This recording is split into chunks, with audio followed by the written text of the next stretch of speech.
circular breathing. In part one of my series, I introduced a lot of information about the importance of breath and the importance of breathing. It's one of the key fundamental techniques that are used when you want to move your energy from lower vibrational energy to higher vibrational energy.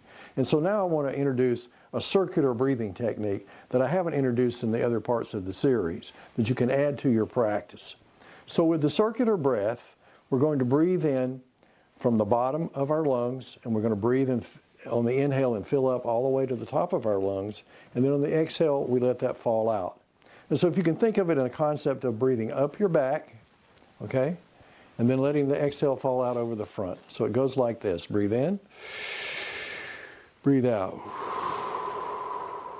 breathe in, breathe out, breathe in, breathe out. Now we want to do this with an open mouth so that you're taking in as much oxygen as possible.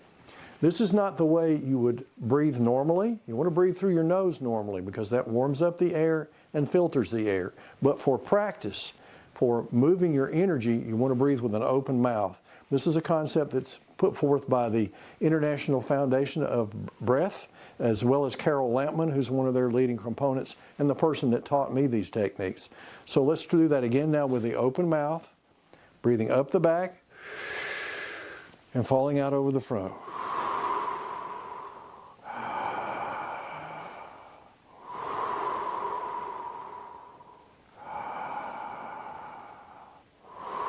So while you keep doing that, I'm going to talk some. So we're going to let that air just fall out over the front. On the exhale, breathing up the back, falling out over the front. Breathing up the back, falling out over the front. And typically you want to practice that for maybe 5 breaths to start with, because you're going to find that your energy is going to start to shift in a pretty powerful way. You may even feel a little dizzy when you're doing that.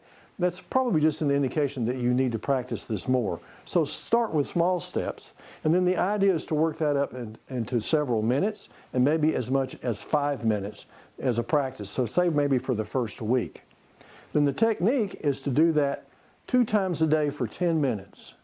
So they did a study at Harvard Medical School, and they found out that people who would practice this circular breathing for 10 minutes twice a day could reduce their level of stress and anxiety by 82%. So this can be one technique in and of itself that can dramatically reduce your anxiety and give you a lot more inner peace and really move your energy in a different way. So that's the circular breathing. Now, for those of you who find a little trouble breathing through your mouth, because it's not the way we normally breathe, let me show you a little trick. This again comes from Carol Lampman. So I just took a plastic water bottle and cut the top off. And if you put this in your mouth and grasp it with your teeth, it allows you to relax the jaw, and it really opens up your airway. And when I do this, I can really tell a difference, and I'm really taking in a lot more air, a lot more oxygen, and that's the key. The more oxygen, the more gift of life, the more love energy that's in that breath that we take, the more you take in, the more active that's going to be to move your energy into a higher plane. So I'm just going to demonstrate just for a second by putting this in my mouth.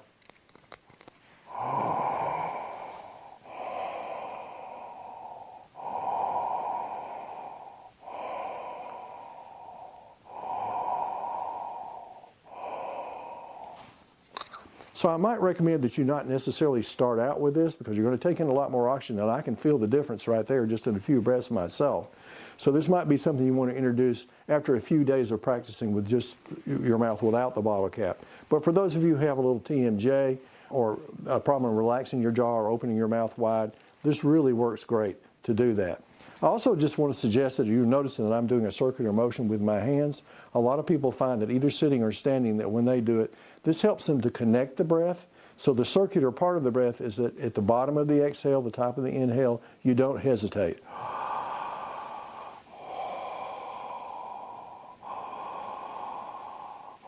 So that's the circular part. It's a continuous, unbroken breath, so that you have a continuous, unbroken connection to that life energy and the love energy that's in every breath that we take.